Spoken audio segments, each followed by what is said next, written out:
You guys know the drill by now. I hope we're going to be talking about our weekly pull list here in a second. So as you guys can see, we got the pull list up. December 17th, new comic book day. We'll be talking about my pulls. I also want to review everything that came out last week that I want to talk about, right? So got a nice stack here. I think there's like eight single issues that we'll talk about. So yeah, I'll be getting into that. And then we're also going to talk about, now this was big news today. I was wondering what to talk about here, and it seems like the DC Next Level first couple of titles have been announced. So we'll be getting into DC Next Level, details and cover art for Lobo, Batwoman, and Deathstroke. So definitely stay tuned. We'll be talking about DC Next Level here in a sec.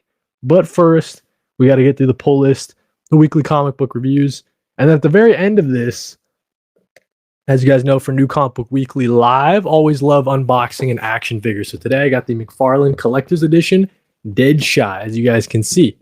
Give you a better look. Pretty nice figure there. A lot of accessories. So yeah, we'll be getting that guy open at the tail end of New Comic Book Weekly Live before we get into the pull list and the comic book reviews and talking about DC Next Level. But let's start with the pull list, dude. So December 17th, new comic book day. I have 11 pulls, as you guys can see here on the app, for a total of $55. So just a little bit over my $50 budget. It's like a loose budget. I don't really pay attention that much, but Absolute Flash number 10 is the first thing on the pull list. This series has been getting a lot better. A lot better. Like, a lot better. So if you guys have dropped the series, I get it, but it is a lot better these last probably 3 issues. I think they're on a heater.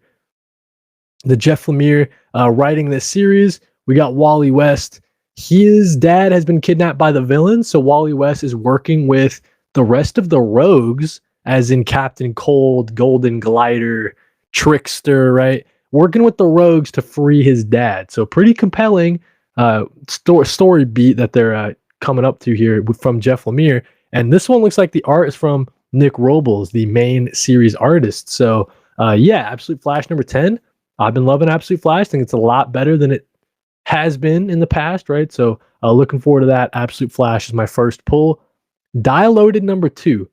So I had a comment. Someone said, hey, I read Die 1, but I didn't read Die. Like Die Loaded 1, and they didn't read the previous Die series. So Die Loaded number 1 was very confusing to them. And yeah, I gotta say, I mean, you gotta read the original Die series. This is a direct sequel, Die Loaded. So don't be picking this up if you haven't read Die yet. Die Loaded number 1 would be very confusing if you've never read Die before. But just a continuation of this awesome series from Kieran Gillen, Stephanie Hans. I read Die Loaded number 1. It's actually something we're going to talk about here in a second when we get to our weekly comic book reviews. But Die Loaded number 1, really good stuff. Excited for Die Loaded number 2 as we see the 2 characters on the cover. So it's one of the characters from the first series, their wife, it gets sucked into the game. And then also the daughter of one of the other characters in the previous series as well gets sucked into the game, it looks like. So Die Loaded, pretty crazy so far, as new characters getting sucked into the world of Die. Everything Dead and Dying number 4.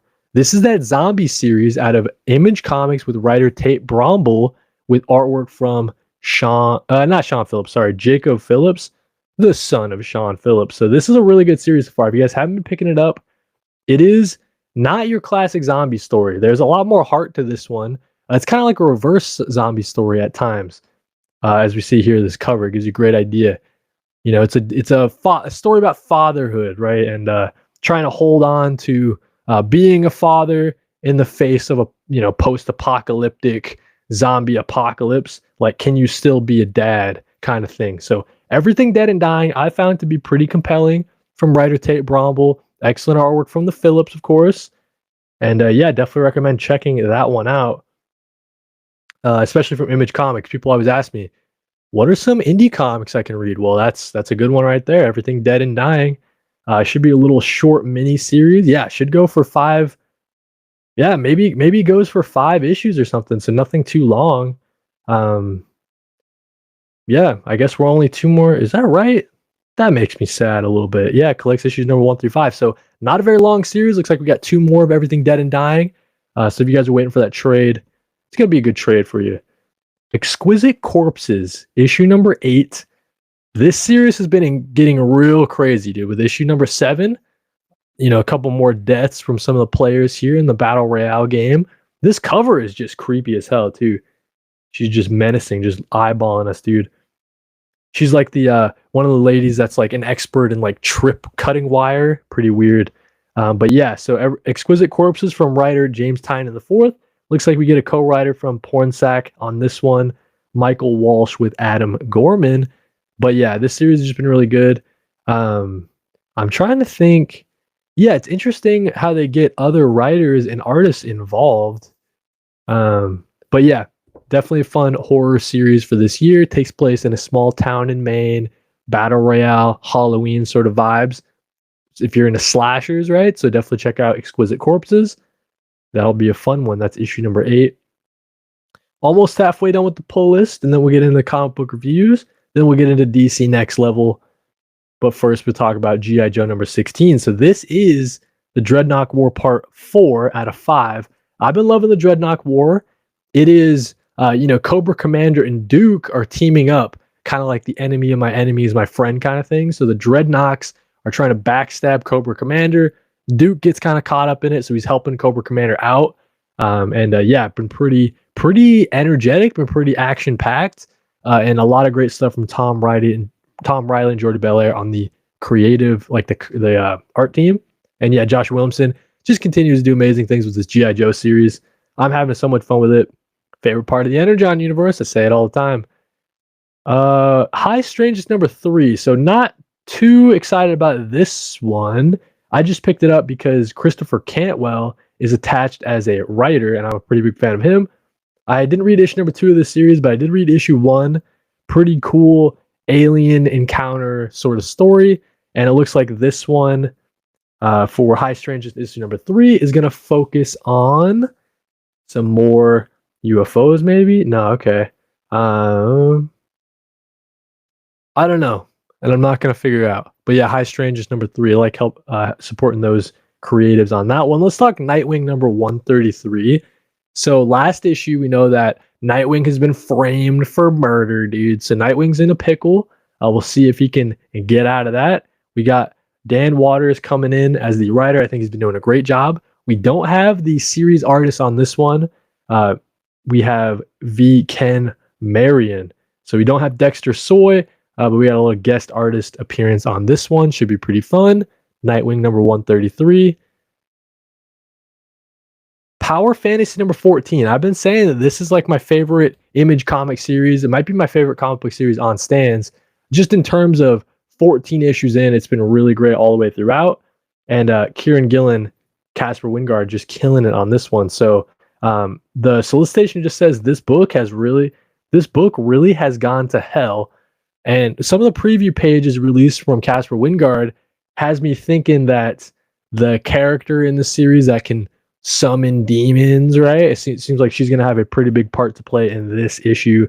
In particular, crazy things have happened in the last couple of issues too, as we see here. This Jeffrey Allen Love cover gives us a little bit of a taste of what to expect, right? So we got the demon-y kind of vibes. So yeah, Power Fantasy number 14 continues to be an amazing series. 3 more pulls to talk about. We got Superman Unlimited 8. This series has been dropped from my poll. What do you guys think of Superman Unlimited? Kind of disappointed, I'm not gonna lie, because I was excited for Dan Slott to come in. He's doing his Superman thing, right? His big jump over from Marvel. And I'll be honest, the Superman Unlimited series, not my favorite Superman series in the world. It's kind of weird that it doesn't have such an effect on the rest of the DC universe, like as much of an effect as I think it should have. It just doesn't, right? So pretty big story beats with all the kryptonite being all over the DC continuity and stuff, right? But this Superman Unlimited series seems pretty self-contained, and I don't quite like that. So it doesn't really make sense to me. But yeah, Superman Unlimited, I got to catch it on DC Universe Infinite. But this series has been dropped from my poll. I did not pick up issue 7. Probably won't pick up issue number 8. Actually, now that we're here, now that we, let's just unsubscribe to it, dude. Make it official, dude. Hate to say it. All right, so 2 more issues to talk about, like Superman the Kryptonite Spectrum issue number 5. I think this concludes this DC Black Label series. I've been enjoying it quite a bit. There was one issue that I wasn't the biggest fan of. He was like hanging out with Shazam. Not the biggest fan of that one, but I think every single issue other than that has been really, really good stuff. This is the same creative team behind Ice Cream Man. So if you guys have not read Ice Cream Man, you definitely got to check it out. Some really, really great and trippy stuff. You can find similar kind of trippiness in this Superman series. So the Superman Kryptonite Spectrum, I think this concludes it with issue 5. And I think that, yeah, issue 5, the last one. So we'll see if they can land the plane. And then you guys can wait for that hardcover trade paperback to follow, I'm sure. And yeah, in for a pretty trippy ride. That should be a good one. Let's talk Wonder Woman 28. I got a hot take for you guys.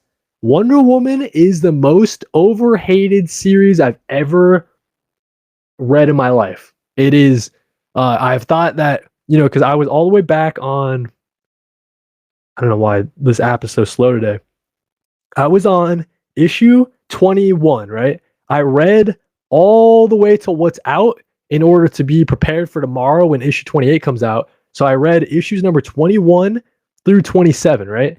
And the Mouseman arc is really good, all right? So everyone who's saying, yo, this Wonder Woman arc is no good, Tom King's got to get off of Wonder Woman, I don't disagree with that maybe, right? I'd like to see a woman write Wonder Woman, but I think that the Tom King Mouseman arc has been great so far. You got Daniel Sam Pierre on the art. It's kind of like a mini Superman Warworld saga, right? Like there's this island on Earth that Mouseman rules and controls. He rules with an iron fist. He makes it so you can't say certain words or phrases. You can only are stuck to like your hierarchy and civilization or whatever. And Wonder Woman is going to that island to free the people and kind of inspire change, inspiring the island to revolt against the Mouseman guy, right? So I think that this arc has been really good. Now, listen, you're talking about the past arcs. You're talking about the matriarch king guy, right? Like that all went for way too long. I will not disagree with you there, but once they switched over to this Mouseman arc and you got the Daniel Sampier like artwork all throughout, it's sick. All right. So you're not going to hear me hating this Wonder Woman series. I think it's on a real big upswing. Paul Dev in the chat. What's up, Paul? Says greatest Lego game of all time in the back. Yeah, dude. So I got a TV. Like this TV was in our bedroom, but we upgraded the TV, whatever. So I didn't know where to put this TV. I was like, hey, I think I got a spot in my office. And it fits right there. Got the PS3 hooked up. It's the fat PS3 that can play PS1, 2, and 3 games, right? So I've been really enjoying retro gaming on this this setup I got behind me. But yeah, I just thought I would run.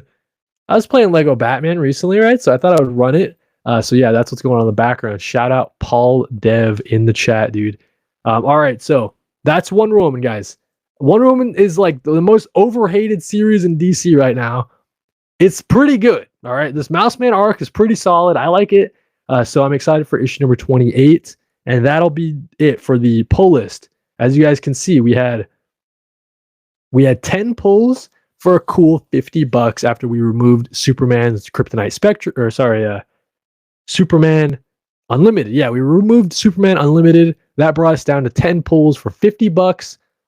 And yeah, that's going to be for my pull list for December 17th. Let me know what you guys are pulling down in the comments. Am I missing something important? As you guys can see, no Marvel on the pull, right? So if you guys have a Marvel series that you think I should be pulling, definitely let me know. But let's get into the weekly comic book reviews, all right? So give you guys a taste. Okay, so we got some indie stuff. A lot of indie stuff. We got some, what's that? We got some Joker, Absolute Joker origin story. We got some, Marvel Ultimate Universe. And then we also have the new TMNT, right? So really, really great series to talk about for today's reviews. And wait, what is this one? Okay, I gotta move this. Adjust the setup here a bit. All right, so let's start off with this Ninja Turtles. Okay, so a lot of people were asking me last week. They said, "Hey, is this a good place to start for Ninja Turtles?" I'm here to tell you that it absolutely is. So if you weren't reading Jason Aaron and Juan Ferreira's TMNT run, this is the perfect place to start, dude. So Jin Lewin Yang and Freddie E. Williams coming in hot. This is essentially, right, the only thing you need to know is that there's this new character. He's mysterious, and he's kind of in the middle of the gang war that's been going on. So different gangs going to war. He's jumping in the middle of it. He's killing people and making the sides fight, essentially, right? And so it's kind of mysterious. Who is this guy? And the Teenage Mutant Ninja Turtles, they're getting involved in the gang war, trying to, stop it there on the bridge. We get some good stuff with April O'Neil. And then we find out in the last issue of Jason Aaron's run, we find out that Splinter is alive. Okay, so that's not a spoiler. All right, that was in the last issue. And it'll be very apparent in this issue that Splinter is alive. Kind of a cool twist involved with Splinter, man. So not going to spoil that here, but yeah, definitely jump onto this series, dude. It's the four brothers, as you know them. They're just fighting other bad mutants. They're going to either fighting the other gangs that are at war, right? They're trying to calm the city down. And I just like Freddie Williams' TMNT style. I mean, this is like a great look for the Turtles.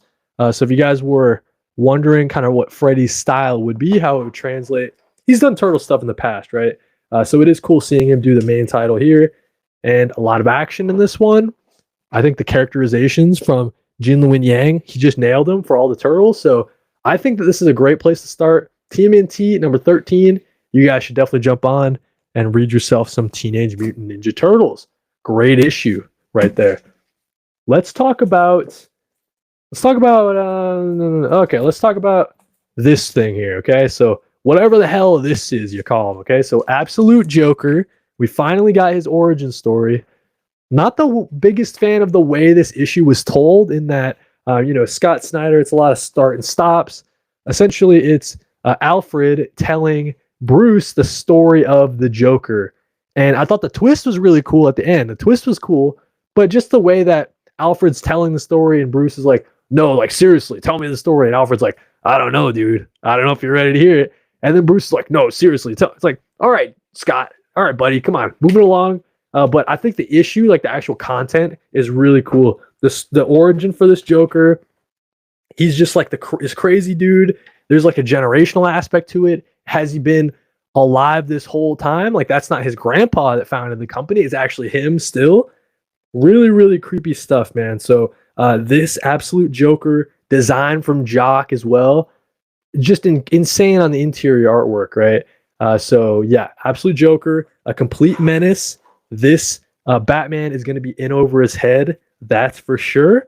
And I love the fact that who lives in the mansion, right? Who has a bat cave or lives in the cave? It's actually this Joker, man. So I love the twist on the classic Batman mythology that we know and love. Absolute Joker, I'm so ready for it, dude. Absolute Batman, you're in trouble, dude. You better watch out. Let's talk about Ultimate Spider-Man number 23. I was trying to think in my head, guys. I think I have a hot take brewing. And I think that this Ultimate Spider-Man series is like just okay. Now listen, don't get me wrong. It's still like what some of the best stuff coming out of Marvel. But man, I don't know, dude. It's not as good as like the way I would put it, right? You pair up, you do a face-off between Ultimate Spider-Man and pretty much any Absolute title. I think I'm picking the Absolute title, dude. I'm not gonna lie. You know what I dislike the most? I dislike the fact that Kaketo can't do like the full interiors for an issue. You keep getting Messina on the artwork, just seems kind of uneven in points, right? Just like kind of up and down. And then like what happens at the end of this issue? I guess the big fight with Kingpin. Not sure that's gonna go down. I had a prediction that this Ultimate Spider-Man, this Peter Parker might die, dude. I just got a feeling, man. I just got a feeling. But yeah, so I don't even know what to say about this issue. It's kind of just the group's all split, right? So Peter's son's trying to do a mission for this guy, for Doc Ock, trying to put like a signal jammer inside the Kingpin's place. It turns out that the son he's weighing over his head, so his dad's got to go save him, right? And then in the middle of that, we got the Green Goblin and Mysterio, the now formed version of Mysterio, whatever. They're doing like a thing in the basement too.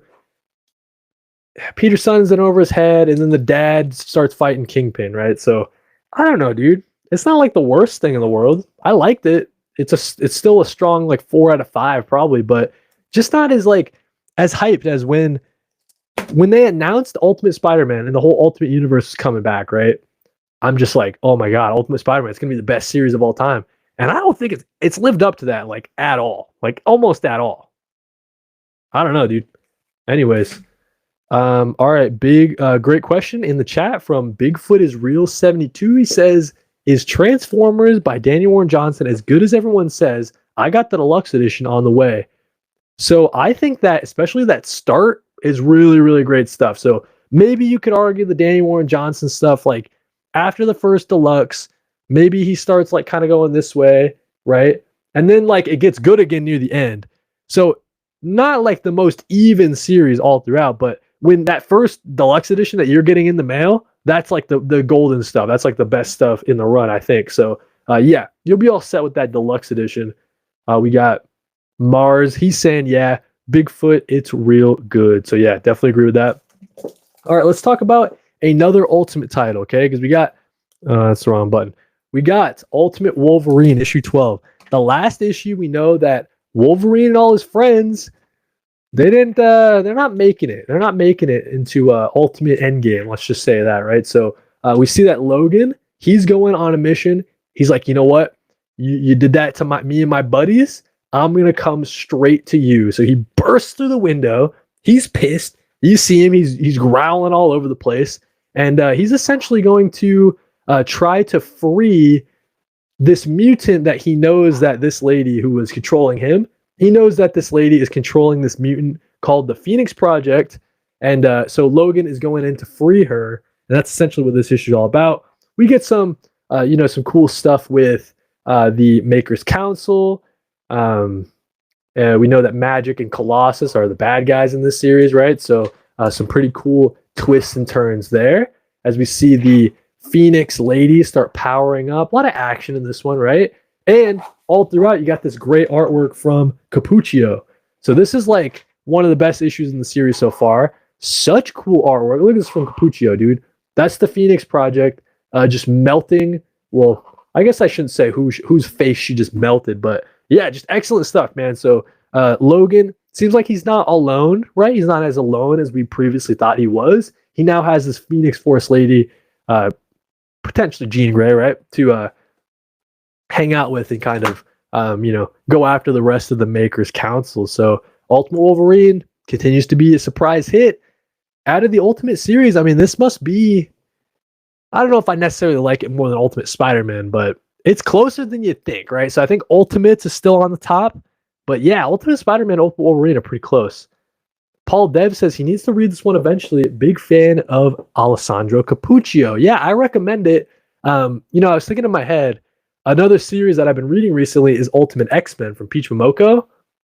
I kind of regret dropping that one because I think Peach Momoko's Ultimate X-Men would probably be the second or maybe potentially the best Ultimate title that I'm reading.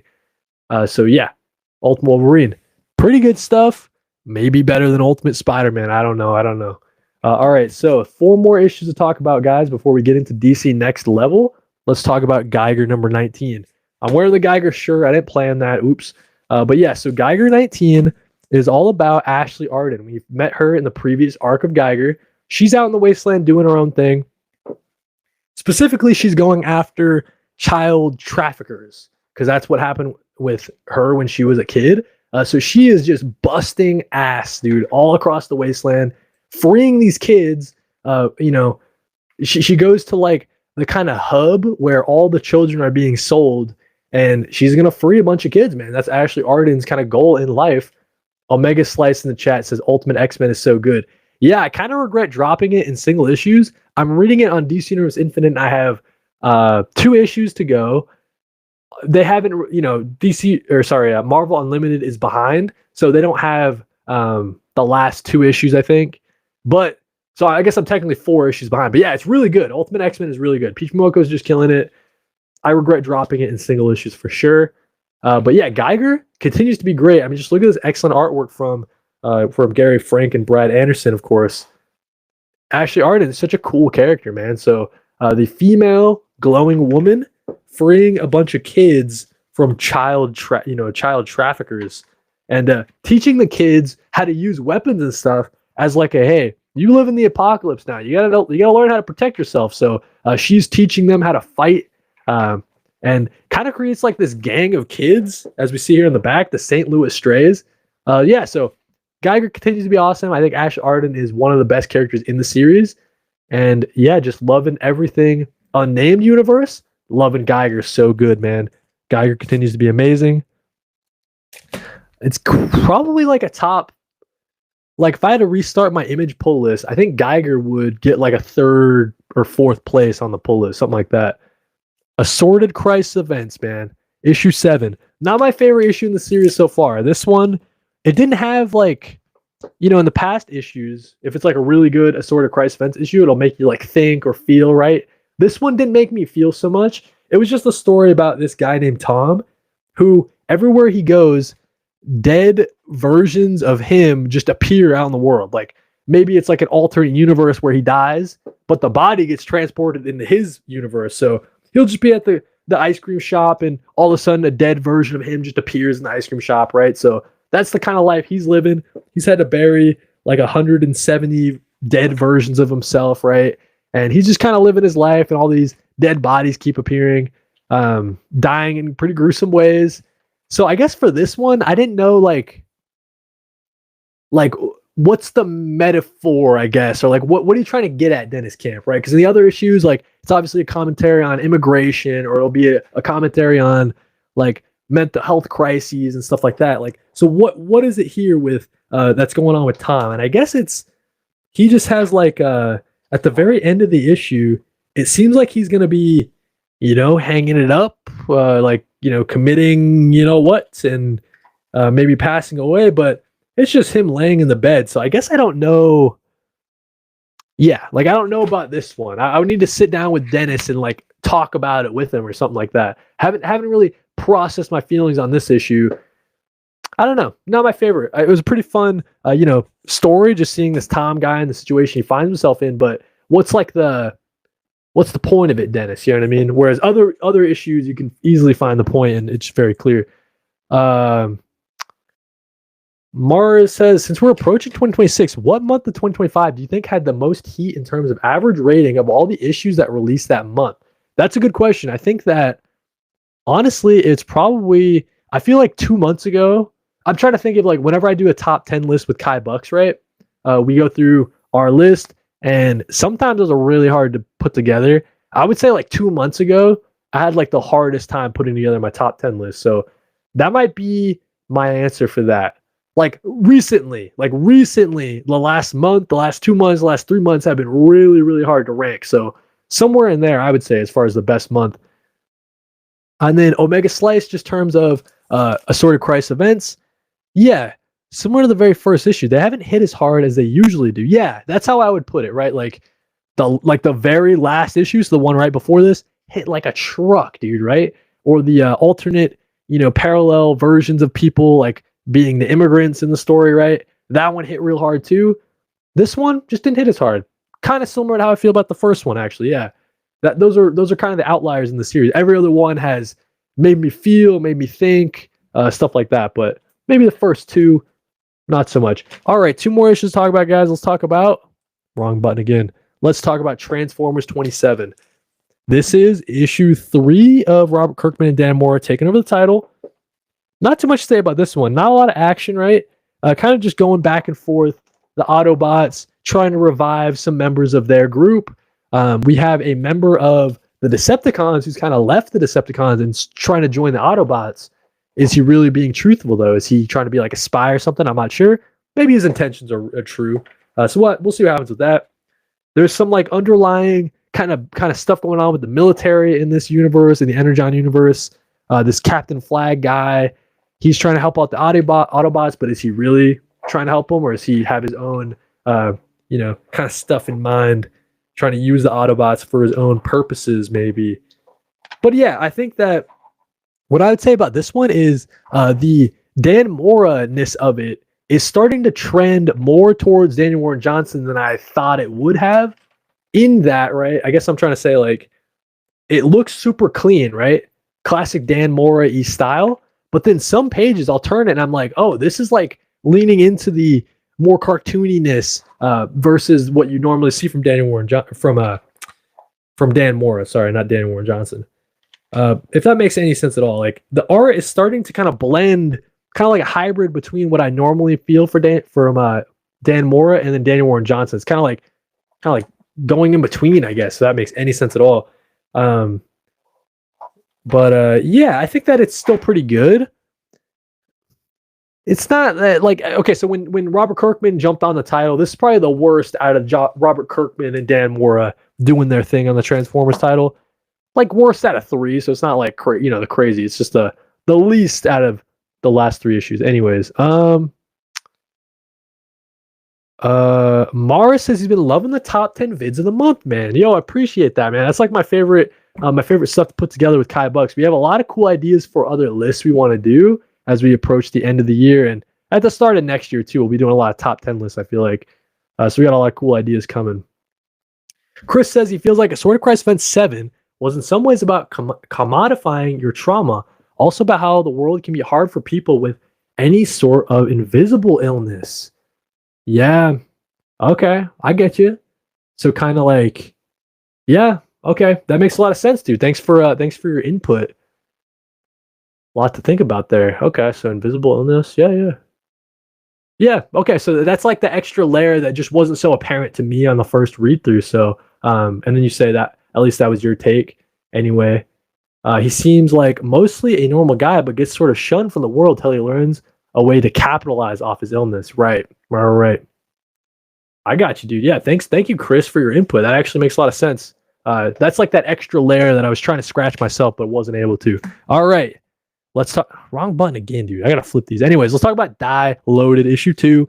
This thing come out last week, but I did have a chance to read it in preparation for Die Loaded 2 coming out this week. And this is like something you need to read Die for. Like I was saying earlier, like if you guys have not read Die, you gotta read Die before reading this. This would make no sense if you didn't read Die. So yeah, definitely gotta read Die first.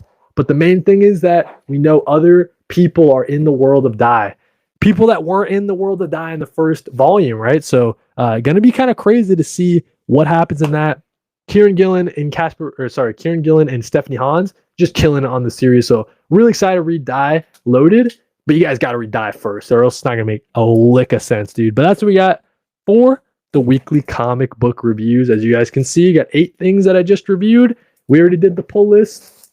So the next thing up is talking about DC Next Level. All right. So and sorry if you've been waiting, because you see the title and the thumbnail and stuff like that. But let's talk about DC Next Level. Okay. So DC KO was just the warm up. DC goes all in. DC All In goes next level with Lobo, Batwoman, Deathstroke, and more.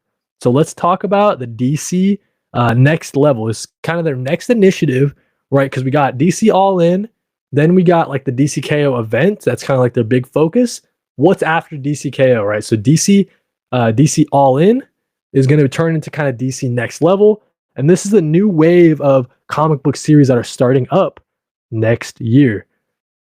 So they've released new details and cover art for 3 series launching in March of 2026.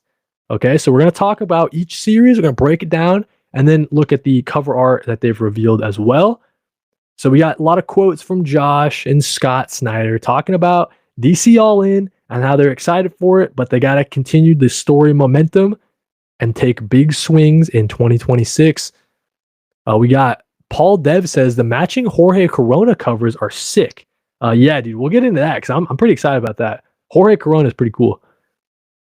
Okay, and then we see stuff about how 3 March 2026 launches previously revealed to spotlight Lobo, Deathstroke, and Batwoman will arrive alongside new story directions in DC's ongoing and limited series, marking the formal start of DC All In's second act, right? So next level.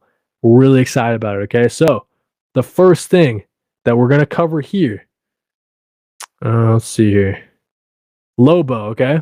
So the main man is back, and his ride is a motorcycle. It moves at the speed of sound, but only if that sound is a ripping guitar solo. Okay, so we know that this Lobo series is from creative team of Scotty Young and Jorge Corona. Is that right? Written by Scotty Young with art and main covers by Jorge Corona. Coming out on March 4th, 2026. So look at this, dude. This looks insane. Is this going to be my first ever Lobo series? Is this my first Lobo series, guys? I don't know too much about Lobo. In my opinion, like I'm not like the biggest fan of Lobo, right? Whenever he appears in a story.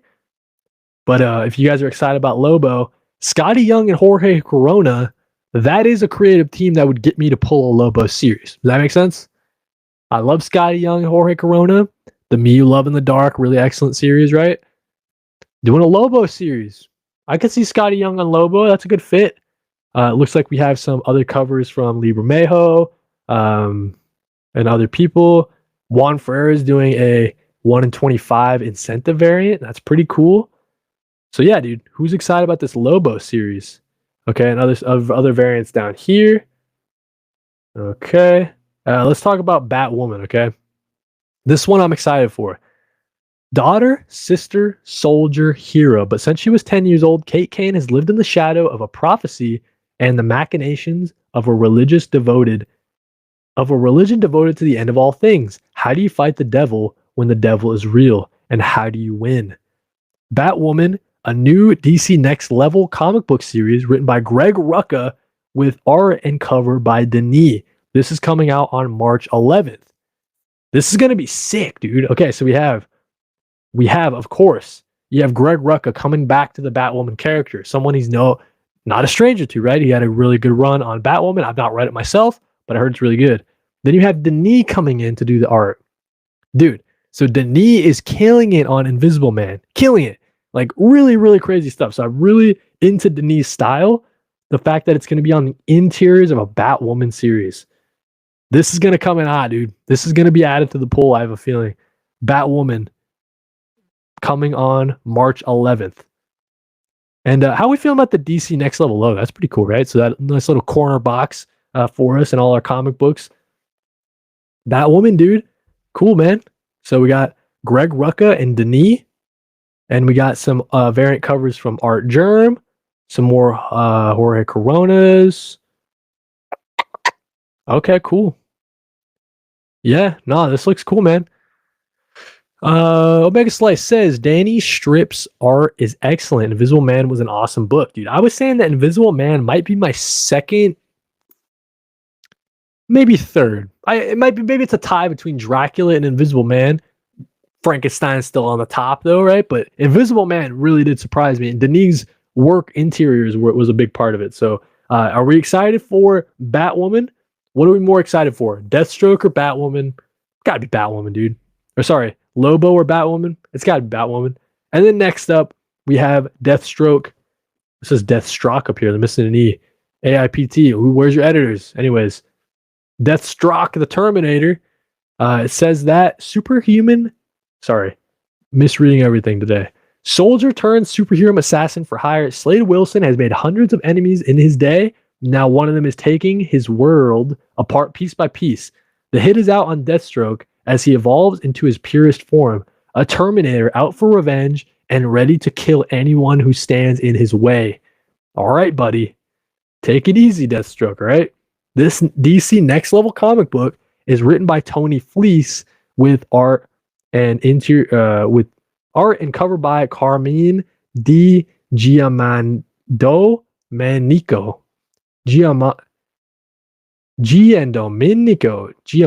I can't say it fast. Sorry.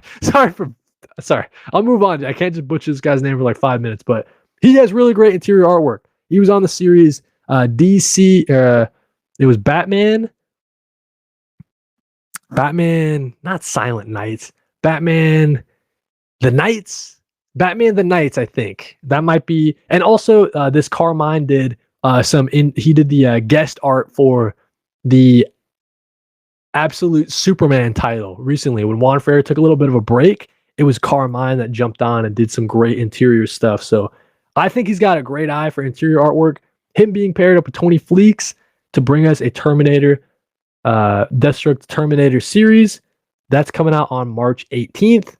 So they're doing week 1, week 2, week 3, getting us ready for DC Next Level. We got a comment here from Paul Dev. He says, really hoping they reveal the Batman Shadow of the Bat creative team soon. Would be really cool if they got Dan Waters and Haven Sherman since Dark Patterns just ended. Don't give me hope, dude. Don't give me hope. Don't put these ideas in my head, man. Because you're right. That is like what my Shadow of the Bat, like, it has so much potential, right? It's what I've wanted them to do with the Detective Comics title for a really long time. If they handle it correctly, the Shadow of the Bat series could be really cool. And Dan Waters and Hayden Sherman, that's a great pick, dude. I think that when they announced DC Next Level, they did have something about Dan Waters. I think his name was on that slide. So it could be that he's doing another series. That'd be really cool. And he did great stuff on Batman Dark Patterns.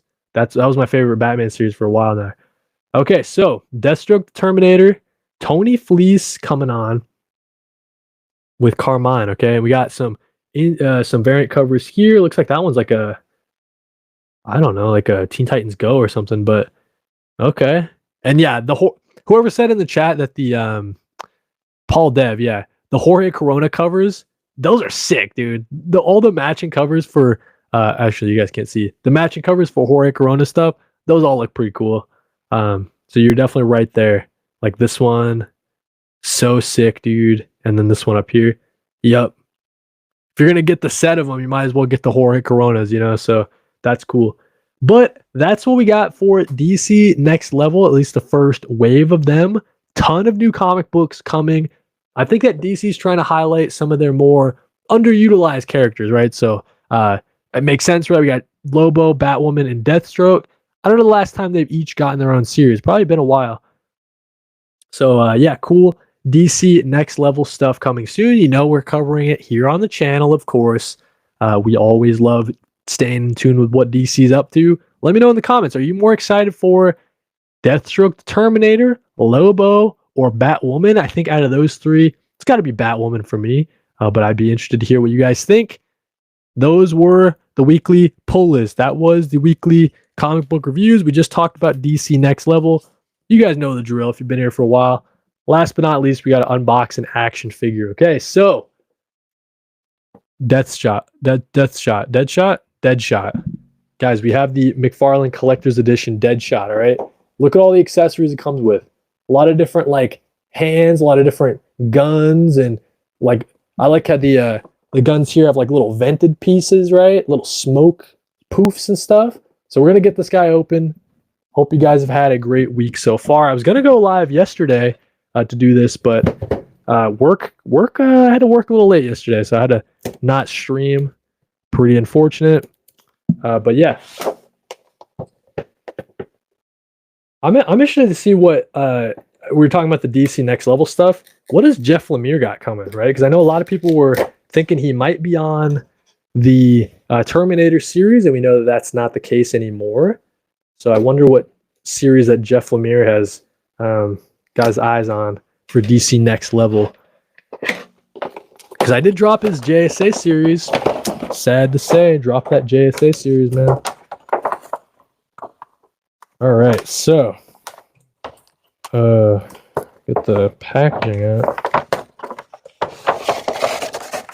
Jesus Christ, dude. Todd, you gotta like work on your shit, man. Let's see. Great question in the chat. Do we think Dark Patterns will get a hardcover? I would say yes. Actually, has the hardcover not come out yet? So like, it depends. You mean a hardcover deluxe edition, or are you talking hardcover trade? Because I feel like they might have already done a hardcover trade. Maybe not. I don't know. But I would assume at least a standard size hardcover would be coming. We have to wait on the deluxe edition. We'll have to wait on that. But yeah, hopefully soon. All right, so if you guys don't know about Deadshot, check it out. This is the art card. Pretty cool art card there. Of course, it's the since the collector's edition, it's got like a little foil accents on it. This is Floyd Lawton's data file. I'll pause it here. You guys can read that. Hopefully, find out about Deadshot. But let's get into the figure, okay? Wow, am I only gonna need to cut? Only need to cut 5 things, dude. McFarlane, hey. All right. Uno, dos.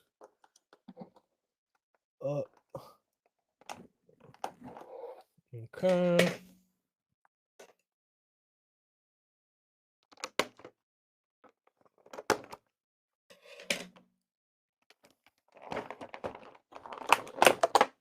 Oh, dude. Oh, dude. Frick yeah, man. Yo, fresh out the box. We got the Deadshot. This guy looks sick. I love the bright red that they used on him. Contrasts great with the white with the yellow accents, dude.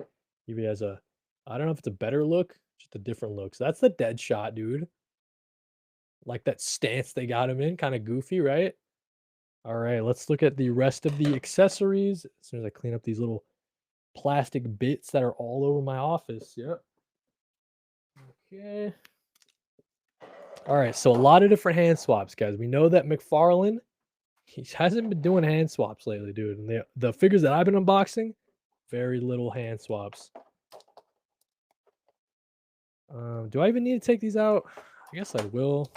But they're kind of in there. He kind of taped them weird. And McFarlane, buddy. McFarlane, my man, my dude. You have to quit this out. Okay.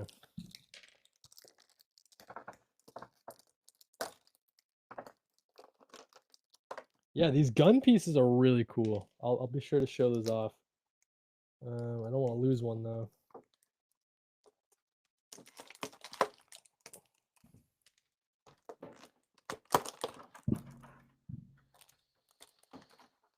Oh man. Guess that's the problem with a ton of accessories. You got to package them somehow, yeah? So I guess I can't complain too much.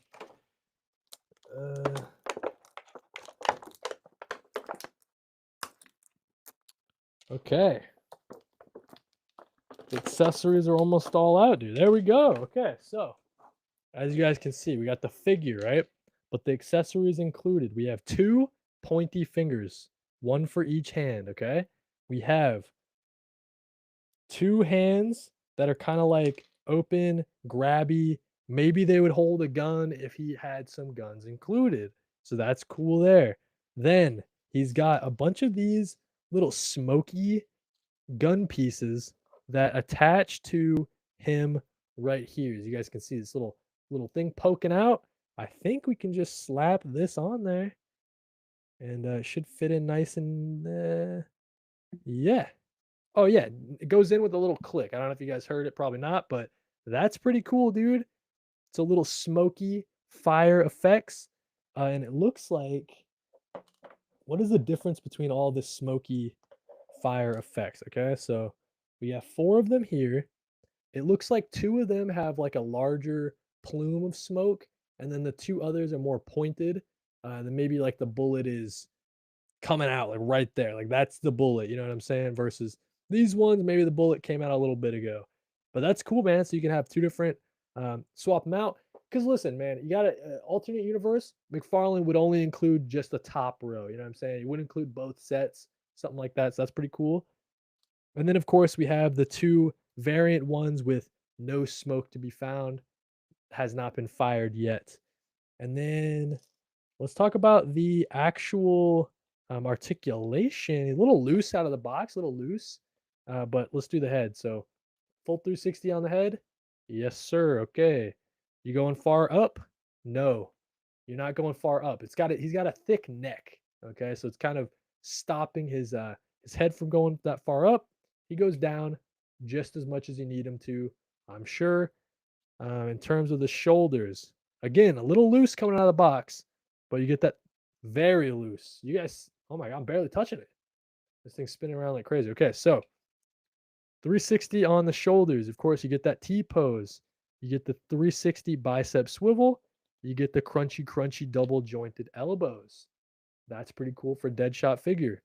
You get the 360 on the wrist with that ratcheted wrist joint, of course. And then the gauntlets stay where they are. They do not spin around. So the guns are going to be like on the top for the most part. Okay, so that's pretty cool. Oh, are they keyed? Can you only put certain? No, you should be able to put both of them on, I think, right? Yeah. Yeah, you can get both left or right, doesn't matter. Okay, so that's the arms and the head. Let's talk about the torso. You do get a 360 on the torso. Yep. It's crunching a decent amount forward, as you guys can see. It's crunching a decent way far back. It's going way far back than you'd ever need it to. So that's cool. You get that side to side rocker, pretty good in terms of McFarlane. Usually you can't rock them side to side quite as much as this. Of course, you get that classic. Oh, it's no, it is classic. Okay, so the classic crotch joint is kind of clicky, clicky crotch there. Leg kick up, pretty decent amount, pretty decent amount.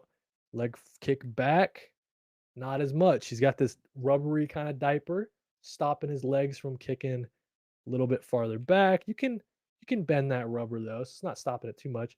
And then you get that double jointed knee, the classic crunchy knees.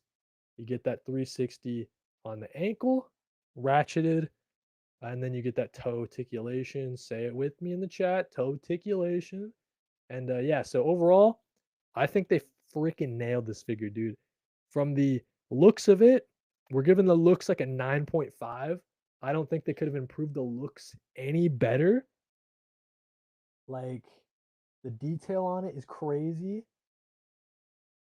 I guess like my only kind of thing are like, what's up with these things?